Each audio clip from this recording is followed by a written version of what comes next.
정용섭의 인문학적 기독교 풀이. 기독교가 뭐고? 제11강 십자가 사건. 왜 십자가인가? 십자가와 부활은 기독교 신앙의 핵심입니다. 십자가와 부활이라 그냥 편하게 생각해 보세요. 편하게 생각하라는 말은 안이하게 생각하라는 게 아니라 선입견을 내려놓고 있는 그대로 보라는 뜻입니다. 제가 신앙생활을 시작했을 때 누가 이런 식으로 가르쳐 주었다면 기독교의 신앙을 좀 더 깊이 생각했을 텐데요. 아쉽습니다. 그렇게 가르쳐 주지 않고 너무 교리적으로만 가르쳐 줬어요. 그렇게 가르쳐 주니까 그런가 보다 한 거죠. 예수님이 십자가에 달려 우리 죄를 대신해 죽었다는 식으로만 생각했습니다. 그게 틀린 말은 아니지만 실제로 그것이 무슨 내용인지를 설명해야 합니다. 그것을 설명하려면 가능한 한 신학자들에게 도움을 받아야 해요. 모든 것들이 다 신학적인 내용들이니까요. 그렇게까지는 아니더라도 기독교의 가르침이나 도구마들을 스스로 생각해 볼 수 있습니다. 상식적으로도 생각할 수 있으니까요. 그리고 지금까지 자기가 이해한 삶의 경험을 바탕에 놓고 생각하는 것도 필요합니다. 이게 되지 않으면 기독교 신앙과 자기의 삶은 평행선만 긋습니다. 그렇게 평행선만 긋게 되면 바울이 말했듯이 신앙이 말에만 머물러 있지 능력으로 나타나지 않거든요. 하나님의 나라는 말에 있는 것이 아니라 능력에 있다고 했잖아요. 여기에서 말하는 능력은 기적을 행한다거나 크고 놀라운 일들을 행한다는 뜻이기보다도 신앙이 자기의 삶과 일치된다는 뜻입니다. 그렇게 일치되는 경험이나 신앙을 맛볼 수 없는 거죠. 기독교가 말하는 가르침과 자기의 실제적인 삶이 하나가 될 때 신앙과 삶이 일치되는 능력이 생깁니다. 능력이라는 말도 우리는 다른 사람들이 못하는 일을 크게 행한다든지 기적을 일으킨다든지 특별한 카리스마를 행하는 것으로 많이 생각합니다. 그러나 그것보다는 자신의 삶의 세계 속으로 깊이 들어가는 게 큰 능력이거든요. 사실 그게 참 어려운 겁니다. 그래서 기독교의 가르침들, 특히 지금 우리가 이야기하려고 하는 십자가나 부활 사건 등이 많은 경우에 공중에 뜬 이야기처럼 되어버립니다. 구구단을 외우듯이 그냥 말로는 잘하는데 실제 십자가와 부활 사건 안으로 들어가지는 못하는 거죠. 제가 십자가와 부활 사건이 가르치고 있는 혹은 가리키고 있는 내용 안으로 들어가야 한다고 여러 번 말한 이유가 바로 그겁니다. 기독교 신앙이 시작될 때부터 그런 훈련들을 꾸준히 했어야 하는데 대개는 그런 훈련들을 잘 받지 못했어요. 그리고 이제는 너무 굳어져 버려서 잘 안 됩니다. 잘못된 습관은 고치기가 참 힘들거든요. 어떤 경우에는 신앙생활을 오래 하지 않은 사람들이 더 잘 알아들을 때가 있어요. 그렇게 기독교 신앙이 상과 유리된 것으로 신앙의 정보를 알아듣는 것으로 머물러 있게 되면 그리고 그런 상태가 축적되고 반복되면 나중에는 상당히 고치기가 힘듭니다. 십자가와 부활을 잘 생각해 보라고 한 말입니다. 30대 초반에 한 유대인 남자가 로마 사형법인 십자가에 처형당했다는 사실이 왜 온 인류의 구원과 연관되는 걸까 하는 걸 진지하게 질문하는 게 필요합니다. 하나님이 왜 그런 예수의 십자가 죽음을 통해서만 인류를 구원했어야 하는가 하는 겁니다. 다른 방법은 없었을까요? 왜 십자가를 통해서만 구원했어야 했을까요? 십자가 처형이 구원의 길이라고 말했잖아요.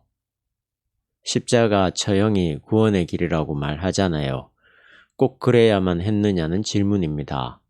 이런 질문들을 비신앙적이라고 혹은 믿음이 없는 것이라고 생각한다면 여러분은 죽었다 깨어나도 기독교 신앙 안으로 들어갈 수 없어요. 그냥 광신자는 될 수 있을지 모르지만 참된 신앙의 능력을 갖기는 힘듭니다. 광신자는 능력이 있어서 그런 게 아니라 불안해서 그런 거예요. 광신자는 신앙의 내용에 대해서는 질문하지 않습니다. 자신이 없거든요. 그 대신 자기가 믿고 있다는 사실에만 관심을 갖죠. 자기 자신에 대한 관심이죠. 참된 믿음이란 자기 자신에게만 관심을 갖는 게 아니거든요.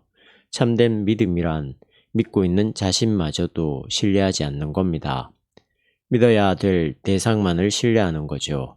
이해하시겠어요? 그분이 어떻게 구원을 일으키는가에 대한 철저한 신뢰라고 할 수 있습니다.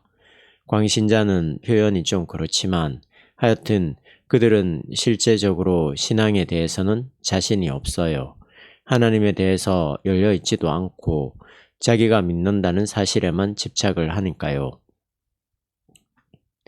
그런 신앙에는 자폐증과 비슷한 정신병리학적인 문제들이 나타나게 됩니다.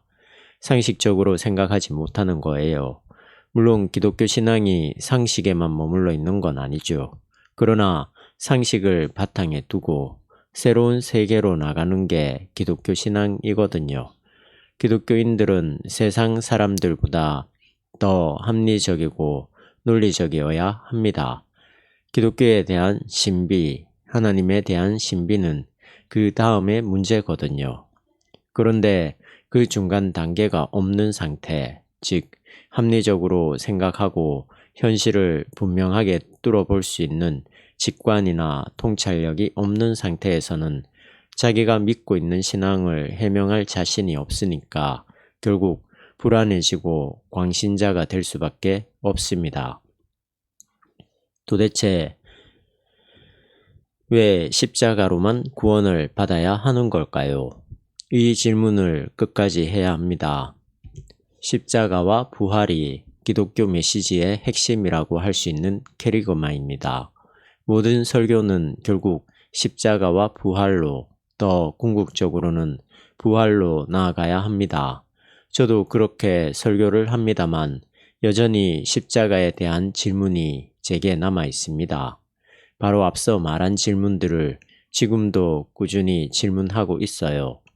왜 하나님은 유대인 남자가 죽은 십자가 사건을, 그렇게 죽은 사람은 아주 많았는데 인류 구원의 길이라고 하셨는가? 더 정확하게 말하면 초기 기독교인들이 왜 그것을 하나님의 뜻이라고 생각한 것일까? 질문은 끝이 없습니다. 이런 질문을 놓치는 사람은 설교할 자격이 없다고 봐야 합니다. 오해는 마세요.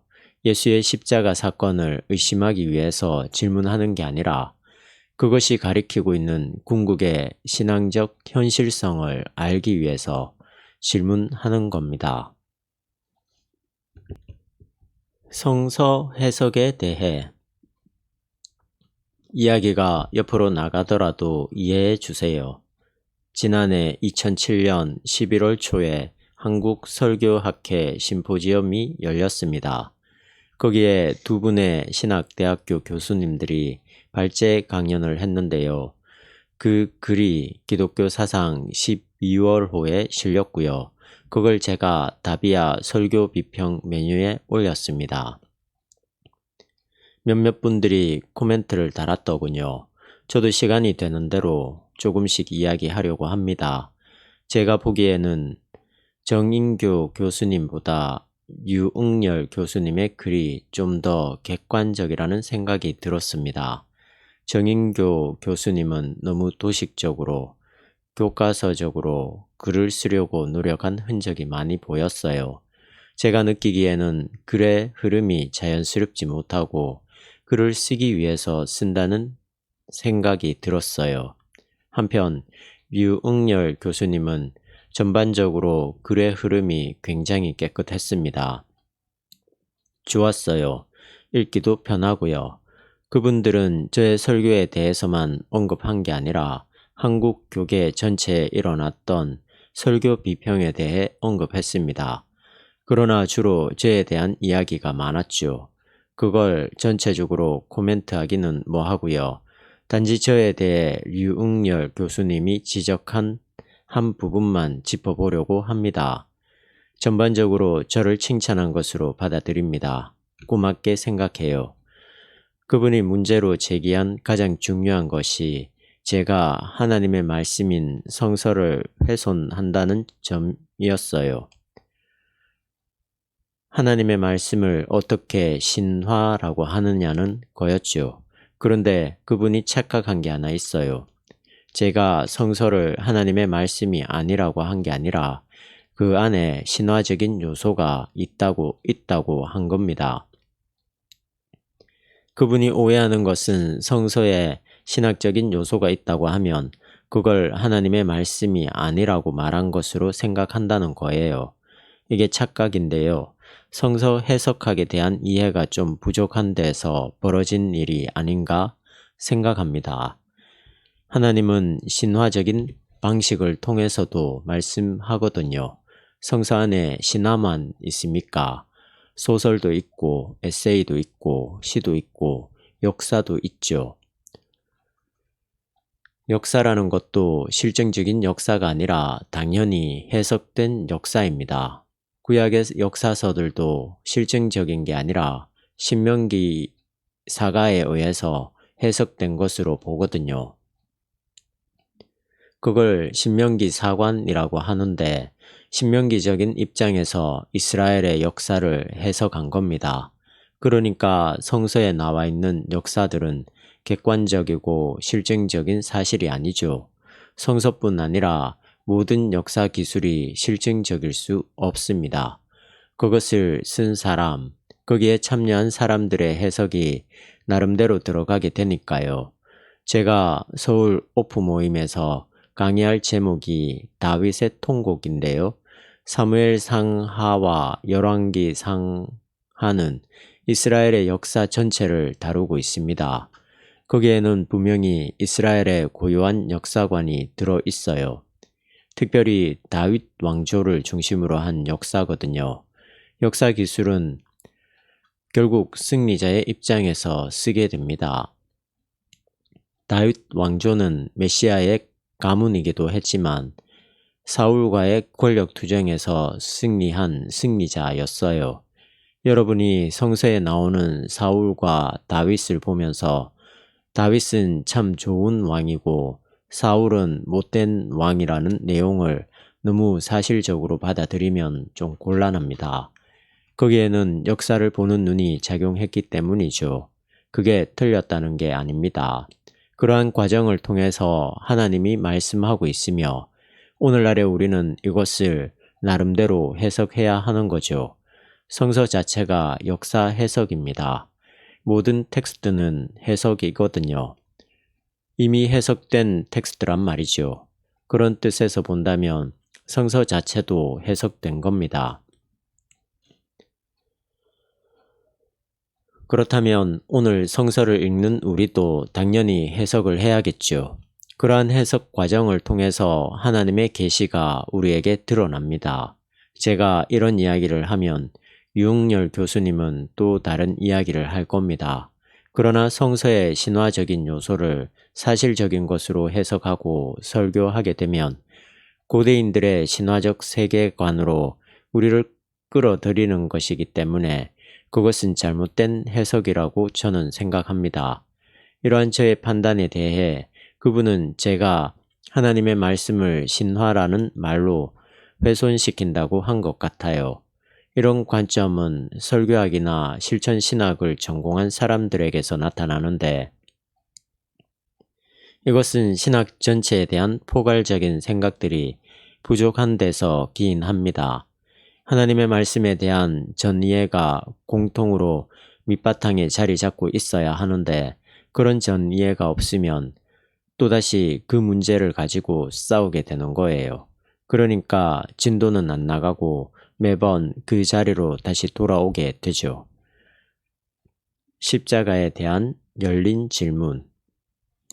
다시 본 강의로 돌아가겠습니다. 십자가와 부활 사건으로요. 우리는 계속 이런 것에 대해서 질문할 수 있어야 합니다. 그게 굉장히 중요한 요소예요. 기독교 신앙을 심화시키고 바르게 나가게 하는 중요한 요소입니다. 또 한번 질문하겠습니다. 이것은 저 스스로를 향한 질문이기도 한데요. 도대체 왜 하나님은 십자가 사건을 통해서만 인류를 구원하는 걸까요? 너무 당연한 말이지만 유대인들은 십자가 사건을 통한 구원을 받아들이지 않습니다. 유대인들이 잘못된 걸까요? 꼭 그런 것만은 아닐 겁니다. 예수님이 부활한 걸 어떻게 증명합니까? 증명의 문제는 말한 것 같은데요. 증명할 수 없습니다. 증명할 수 없는 여기에 뭔가가 들어있는 겁니다. 십자가와 부활이 명명백백하게 인류를 위한 구원의 길이라는 사실을 증명할 수 있는 방법은 없어요.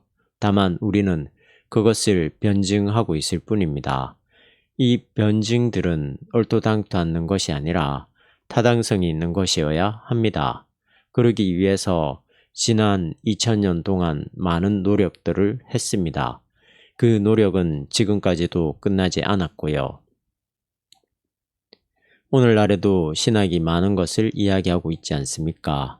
지난 2000년 동안에도 많은 이야기들이 있었는데 아직까지도 신학자들이 자기 삶 전체를 투자하면서 핏대를 올리며 뭔가를 말하려고 한다는 것은 기독교가 말하는 가르침이 아직 끝나지 않았다는 거예요.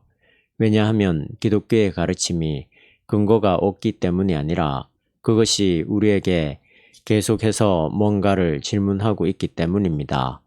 그 질문에 우리가 대답을 하면서 신앙적으로 소통하는 거예요. 그것이 살아있는 하나님의 말씀입니다. 그러나 만일 예수 그리스도의 십자가가 우리에게 구원의 길이라고 하는 가르침이 하나의 공식으로 끝나고 만다면 그것은 그야말로 도그마에 머물러 있는 겁니다. 우리의 삶과는 거리가 있는 도그마 말이에요.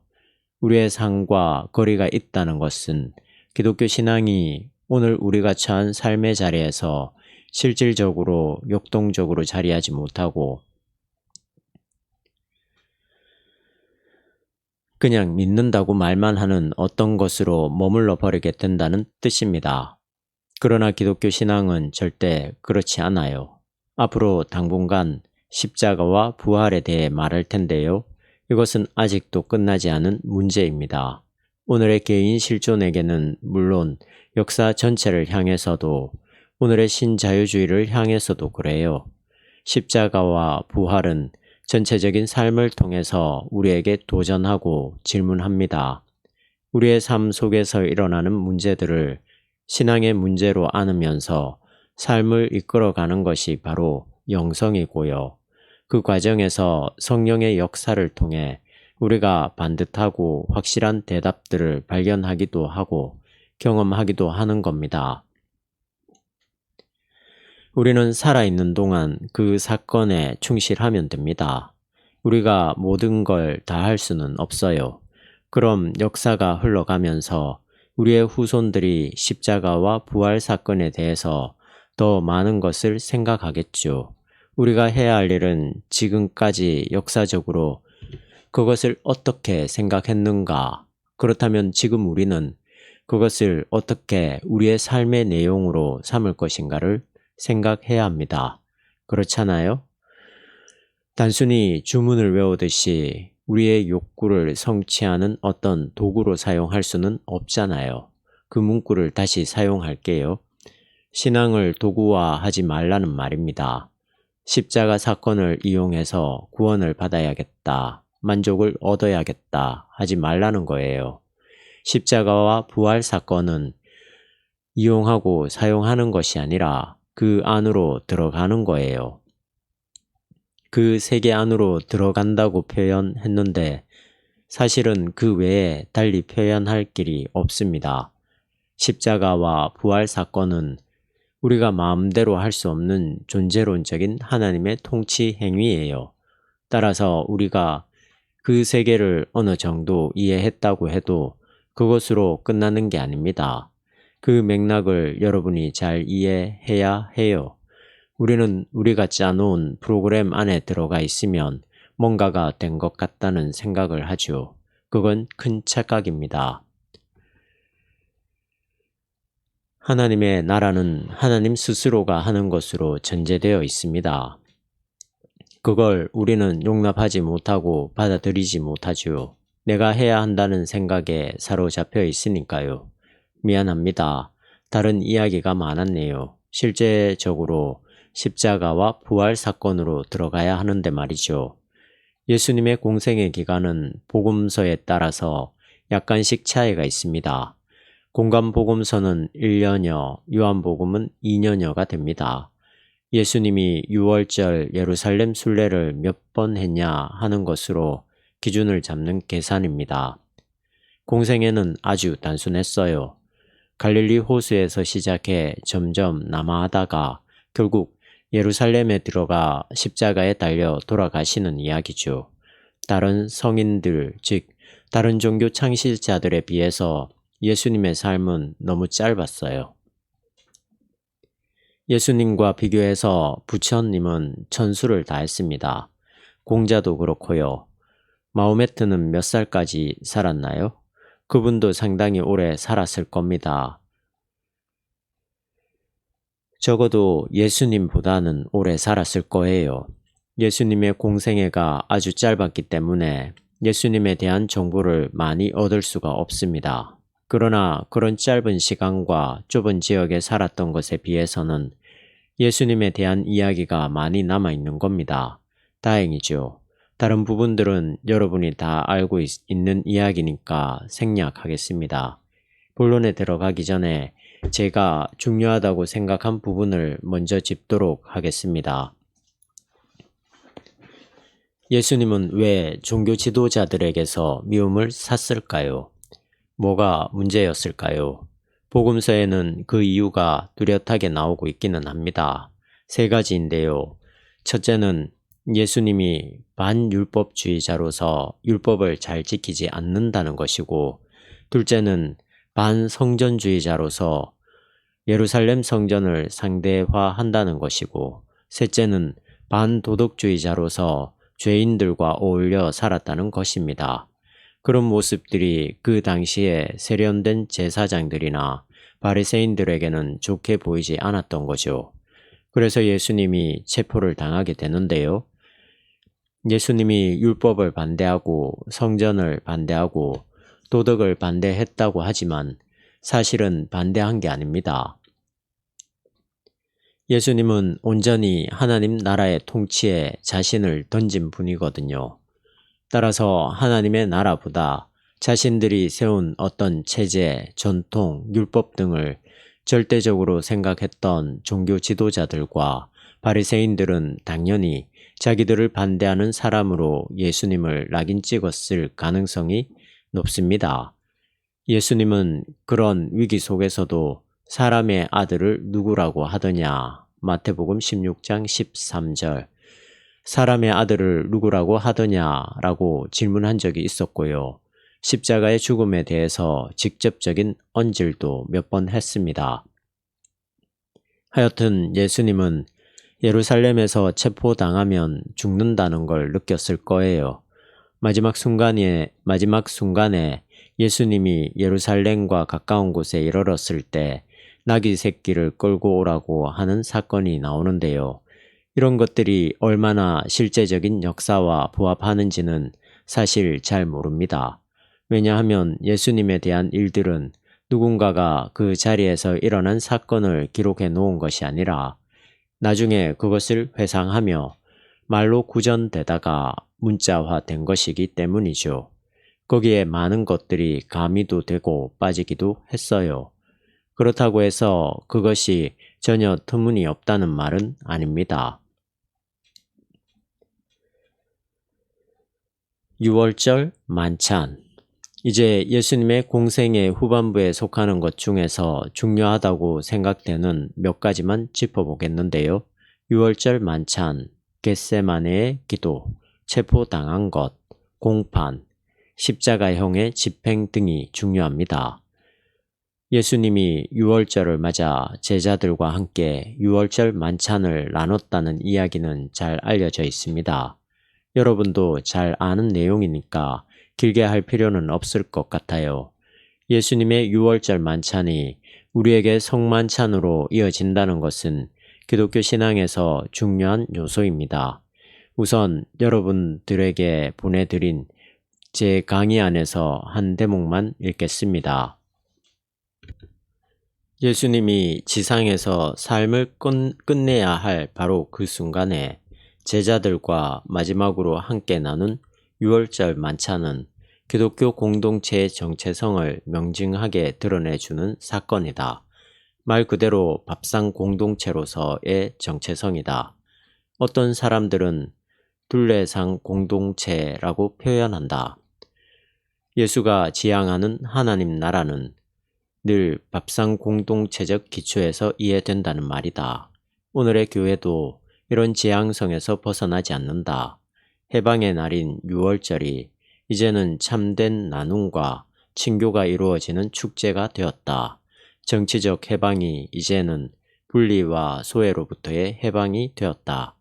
결국 우리는 예수의 최후의 만찬을 통해서 구원의 참 의미를 상징적으로 깨닫게 된다.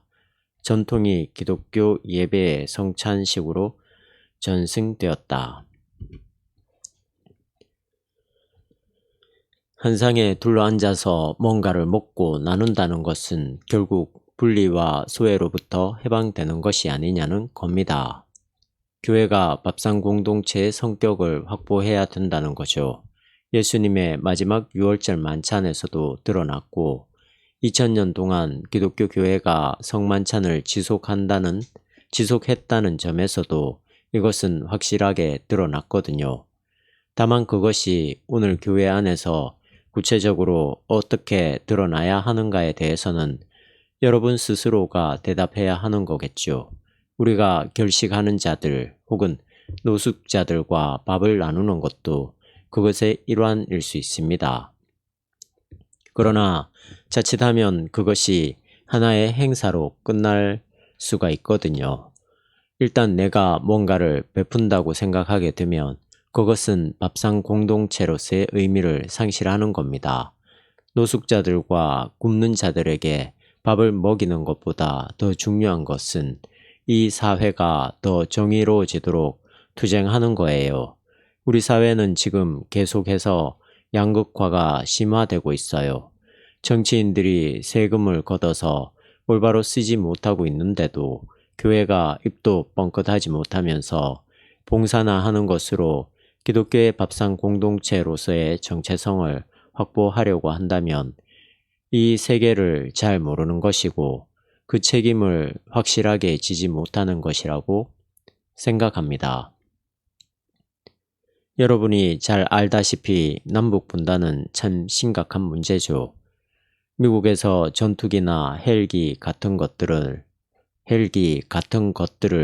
몇 대만 사오지 않거나 국방비의 10%만 줄이더라도 결식자들을 위해 많은 부분을 사용할 수 있을 겁니다. 그런 점에서 아마 데레사 수녀가 욕을 먹는 것 같아요. 그 나라의 부조리들에 대해서는 왜 침묵하냐는 거죠. 침묵하는 정도가 아니라 오히려 그 부조리들을 합리화하는 길마저 열어주고 있는 게 아닌가 하는 거예요. 거기까지는 너무 지나친 비판 같고요. 데레사 수녀는 훌륭하게 자기가 맡은 부분을 잘했다고 생각합니다. 그러나 제가 말하고 싶은 것은 중대형 교회들이 경쟁적으로 결식자들에게 밥을 나눠주는 일이 도대체 기독교가 해야 할 가장 중요한 일이냐는 거죠. 물론 그게 나쁜 일은 아니죠. 하지만 그런 생각이 든다는 거예요. 밥상 공동체가 그렇게 낭만적인 문제는 아닙니다. 고대 사회와는 달리 오늘날에는 모든 문제가 구조적으로 생기기 때문에 구조적인 관점에서 투쟁하며 해결해야 합니다. 비정규직인가요? 그런 사람들이 많이 있잖아요. 얼마 전 한국 기독교의 대표 기업인 이랜드에서 비정규직 사건이 일어났습니다. 그 사건에서도 똑바로 보았듯이 이랜드가 그런 일들은 쉽게 처리해 버리면서도 상당한 돈을 선교비로 쓰거든요. 아마 이랜드는 비정규직 노동자들 때문에 벌어들인 돈으로 결식자들을 많이 도왔을 거예요. 이런 점을 놓고 볼 때 오늘날의 기독교인들은 뱀처럼 슬기로울 필요가 있습니다. 이 세계를 똑바로 보아야 해요. 밥상 공동체라는 말을 여러분에게 하는 것은 이 말을 낭만적으로 즐겁게 밥 먹는 일로만 생각하지 말고, 또는 우리 교회에서도 하고는 있지만 예배 후에 식사하고 친교를 나누는 정도로만 끝나지 말고 교회 밖으로 더 나아가자는 뜻입니다.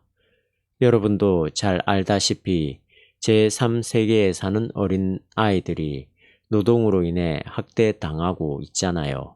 한국 교회가 모든 일을 도맡아 할 수는 없습니다. 그러나 가능한 대로 구조적인 불평등, 다시 말해 구조적으로 밥상 공동체가 깨지는 것에도 마음을 써야 합니다. 알겠죠? 예수님의 이 밥상 공동체, 교회에서 행하는 성찬 예식이 그렇게 간단한 문제가 아니에요. 세계 전체가 진정한 코이노니아를 나누어야 합니다. 세계가 같이 나누는 거예요. 세계에서 큰 나라들을 OECD라고 할 수 있을까요? 혹은 G7이라고 할 수 있을까요? 하여튼 그런 나라들이 실제로 제3세계와 같이 밥상에 둘러앉아서 먹어야 한다는 사유의 전환이 필요합니다. 기독교는 바로 그것을 지향하고 있어요. 그런데 기독교 국가라고 하는 선진국들이 기독교 정신으로 살지 않고 있는 거죠. 미국이 그런 경향이 강한데 미국의 영향을 받아서인지 우리나라도 기독교 신앙을 개인의 차원에서만 생각하는 경향이 강합니다. 겟세마네의 기도. 그 다음은 예수님이 겟세마네 동산에서 잡히던 날 저녁에 행한 기도의 내용입니다. 이 잔을 나에게서 거두어 주소서. 마가복음 14장 36절. 이 잔을 나에게서 거두어 주소서라고 기도하셨습니다. 생각해 보세요. 하나님의 아들인 예수님이 왜 이런 기도를 드렸을까요? 죽음이 두려웠을까요? 그럴 리야 없겠죠. 물론 한편으로 생각하면 죽음이라는 것은 모든 것으로부터의 단절이기 때문에 두려운 대상임에 분명합니다. 얼마 지나지 않으면 우리의 이름을 기억하는 사람도 세상에 없을 거예요. 우리의 몸도 다 흙으로 돌아갈 뿐만 아니라 우리가 행한 모든 것들이 사라지게 되고 우리의 이름을 기억하는 사람도 다 따라서 죽게 될 테니까요. 그러면 우리가 세상에 있었는지도 모르는 그런 세계가 되겠군요. 죽음은 참 두려운 대상입니다. 그러나 예수님이 죽음 때문에 그렇게 잔을 옮겨달라고 기도하지는 않았을 거예요. 예수님의 죽음을 소크라테스와 비교해 보면 소크라테스는 굉장히 스토아적인 생각을 가진 것 같아요. 평정심을 잃지 않고 죽음을 받아들였으니까요. 그에 비해 예수님은 다소 인간적인 모습을 보였습니다. 이런 예수님의 모습에 대해 글을 쓴 사람들도 있는데요. 제가 보기에 예수님의 잔을 물리쳐 달라는 호소는 두 가지 의미가 있습니다. 하나는 죽음에 대한 이해가 달랐어요. 죽음에 대한 기독교적인 이해와 철학적인 이해가 다르거든요. 헬라 철학은 영과 육을 이원론적으로 바라봅니다. 그 관점에서는 육이 악하기 때문에 죽는다는 게 축복이죠. 영원하고 본질이며 이데아에 속한 거니까 죽음은 해방인 거예요. 불교에서 말하는 해탈이라고 할 수 있죠. 열반으로 들어가는 겁니다. 그러나 기독교적인 전통에서는 영과 육이 하나거든요. 정말 온전히 죽는 겁니다. 자기의 정체성이 다 사라지는 거예요. 여기에서 영혼 불멸설이 어떻게 연관되는지 궁금할 텐데요. 그것은 또 다른 문제여서 설명하기가 힘듭니다. 어쨌든 기독교는 죽음을 심각한 문제로 생각합니다. 그래서 인간이 죽는 것을 죄의 결과로 보는 거예요. 죄는 곧 하나님과의 단절입니다. 하나님과 단절된 인간이 갈 수밖에 없는 길이 죽음이죠. 단순하게 육은 죽지만 영은 산다고 하는 이원론적인 헬라 철학과는 달리 기독교는 전체적인 죽음을 생각하기 때문에 두려울 수밖에 없습니다. 그것이 예수님이 기도할 수밖에 없는 이유라고 할 수 있겠지요. 둘째로, 그러나 중요한 것은 예수님이 두려워한 그 본질이 무엇이냐에 있습니다. 아무리 죽음이 두렵다고 하더라도 예수님이 실제로 그것 때문에 몸부림치지는 않았을 거예요. 십자가에서 죽은 사람이 예수님만 있었던 게 아니거든요. 애국자들도 십자가에서 많이 죽었습니다. 반로마 혁명을 일으킨 수백, 수천의 사람들이 십자가에서 죽었어요.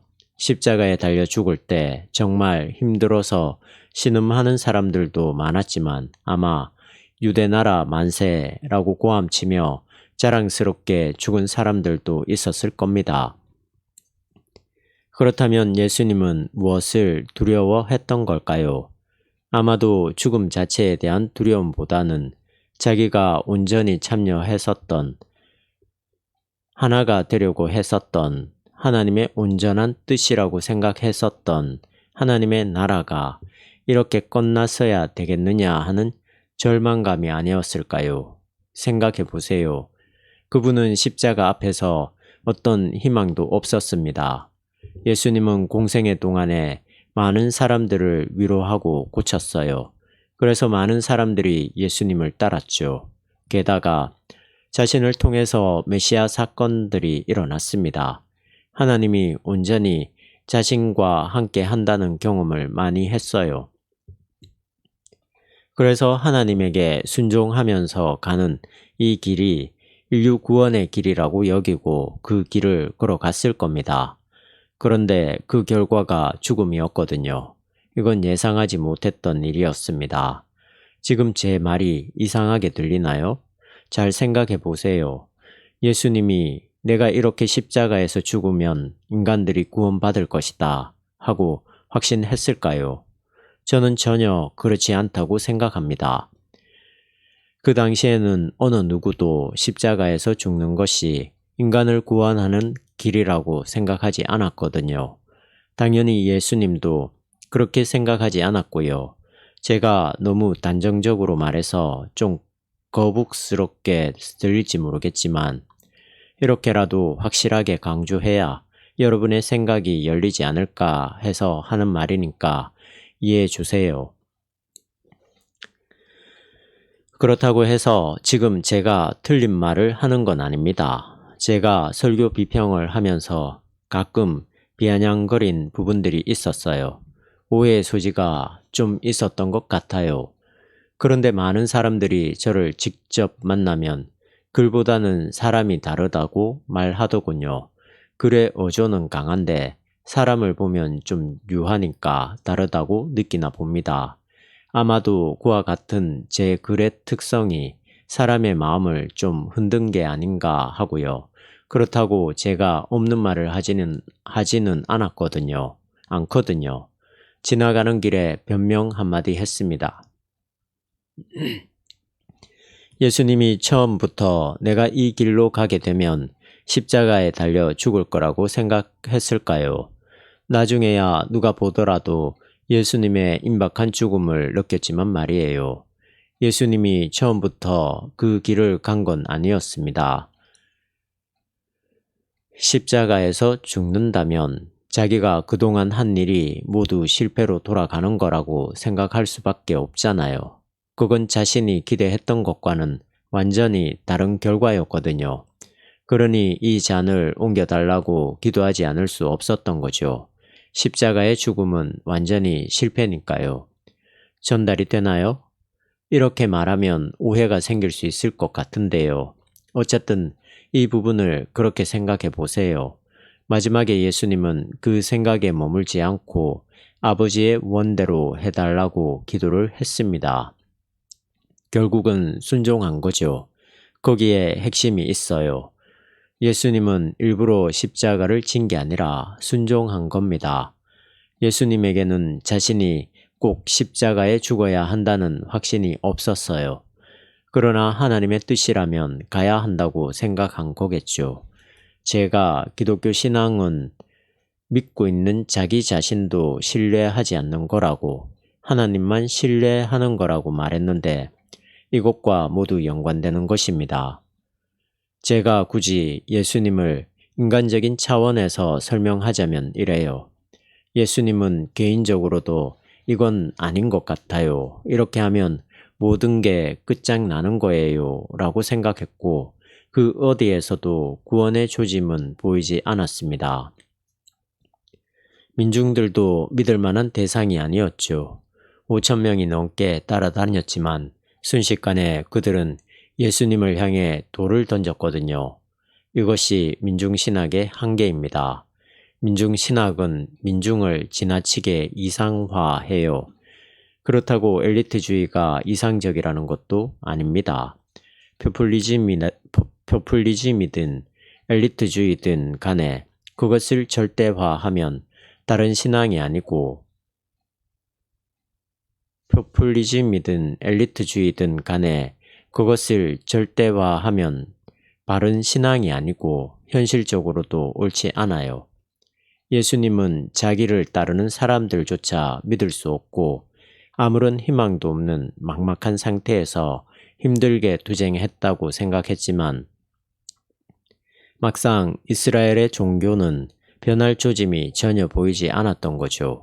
자기를 따르던 사람들이 흩어졌어요.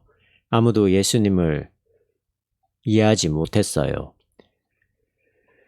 자기 가족들도 마찬가지였고요. 그런 상태에서 자기에게 돌아온 것은 십자가의 죽음이었습니다. 절망이죠. 피하고 싶죠. 다른 길이 없냐고 하나님께 묻고 싶은 거죠. 그러나 다른 길은 보이지 않았습니다. 이런 상황에서 어떻게 해야 합니까? 예수님은 아버지의 뜻대로 하소서라는 기도로 자신에게 주어진 길을 받아들였습니다. 순종이죠. 확신하지 못하는 순종, 거기에 긴장이 있습니다. 우리도 그렇게 살아야 합니다. 죽은 다음에 어떻게 될 거라고 생각하세요? 부활할 거라고 생각하세요? 부활이 뭔지 아나요? 기독교 신앙은 모든 것을 확인해서 믿는 것은 아닙니다. 물론 타당한 근거를 갖고 있기는 하지만 그렇다고 해서 실증적인 것은 아니거든요. 하나님의 약속과 말씀에 근거한 확실성을 갖고 있을 뿐이죠. 이게 애매하기도 하고 역동적이기도 하고 유기적이기도 하고 다소 변증법적이기도 합니다. 예수님이 바로 그렇게 살았어요. 십자가의 처형으로 다 끝날 것 같은 막막함 속에서 말이죠. 그러나 다른 길이 눈에 보이지 않고 그게 하나님의 뜻이라고 하는 그러한 깨달음 속에서 예수님은 돌아가셨습니다. 예수님이 체포당하시던 장면에도 한 가지 에피소드가 등장합니다. 베드로는 예수님을 체포하러 온 이들을 향해서 칼을 휘두릅니다. 예수님은 칼을 도로 칼집에 꽂으라고 말씀하십니다. 이걸 근거로 기독교 윤리를 비폭력주의라고 말하기도 합니다. 과연 기독교 윤리가 비폭력을 절대화하는가 하는 것도 논의가 많이 필요합니다. 비폭력을 그 바탕에 깔고는 있지만 그 세계가 그걸 많이 악용하고 있거든요. 그렇다면 똑같이 폭력을 사용해야 할까요? 그것이 기독교의 신앙은 아니겠지만 반폭력, 즉 폭력에 반대하기 위한 소극적인 폭력은 가능하지 않겠는가 하는 거죠. 지금은 기독교 윤리를 말하는 게 아니기 때문에 적겠습니다. 어쨌든 칼을 쓰는 자는 칼로 망한다는 이 사건은 마지막 순간에 벌어졌던 에피소드입니다. 없어도 되는 거죠. 없어도 되는 건데 거기에 들어왔습니다. 예수님을 설명하는 데는 이것이 없어도 지장이 없는데 들어왔어요. 칼로 체포당한 예수를 따르는 기독교가 칼의 역사를 심심치 않게 자행해 왔다는 것은 참으로 비극적인 아이러니가 아닐 수 없습니다. 정통교회는 조금만 자신과 다른 이야기를 해도 종교재판에 처했죠. 점성술사들, 수사들, 자유주의 과학자들, 인문주의자들, 집시들 혹은 마녀들이라는 사람들에게도 박해를 가했습니다. 칼에 의해서 체포당한 예수님을 따르는 기독교가 다시 칼로 폭력을 행사한 전력이 있다는 것에 대해 우리 기독교가 부끄럽게 생각하고 회개하면서 진정한 하나님의 평화를 위해 나아가야겠죠. 지금 이렇게 이야기하면 설교조가 되는데요. 삶이 그렇지 않으니까 그게 어려운 거죠. 칼을 준비해야 하나요? 하지 말아야 하나요? 강의 시간이 5분 남았네요. 급한 질문만 있으면 문자로 주세요. 예수의 신성과 인성에 대해 예수님이 이 세상에 살아 계실 때 신성의 제한을 받았나요? 라는 질문이 올라왔습니다. 신성과 인성의 문제인데요. 5강 베레 호모 베레 데우스에서 어느 정도 설명이 된 질문입니다. 이런 것들은 자로 재듯이 설명할 수 없습니다. 이것을 설명하려면 먼저 신성이 무엇인지를 정리해야 하거든요.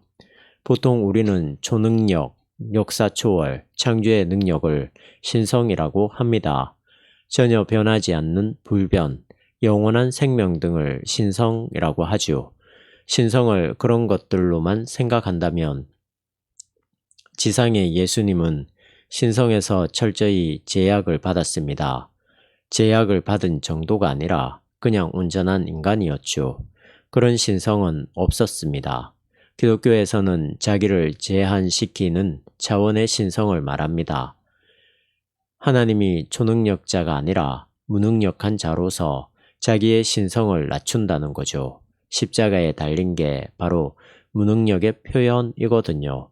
목마르다고 하는 것 자체가 하나님의 신성이 땅으로 낮아진 겁니다. 케노시스라고 하죠. 그것을 기독교는 예수 그리스도를 통한 새로운 하나님 이해로 받아들입니다. 예수님이 당했던 모든 인간적인 한계들이 신성이에요. 신성과 인성은 칼로 딱 잘라서 나눌 수 있는 게 아니라 예수님에게서 하나가 된 겁니다. 우리는 인성을 뛰어넘는 어떤 것으로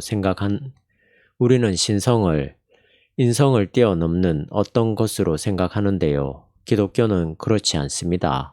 예수님은 인간적인 한계와 일치되도록 자기를 낮추신 하나님이라는 거죠. 이것이 삼위일체론의 단초예요. 이것은 굉장히 역동적인 하나님 이해라고 할 수 있습니다. 여러분이 패러다임을 바꿔야만 해요. 하나님이라고 하면 자꾸 창조나 종말과 같은 큰 것들만 생각하는데 우리의 한계 안에 들어와 있는 예수님을 생각하는 하나님 이해도 필요합니다. 신성이 무엇인지는 우리가 다 몰라요.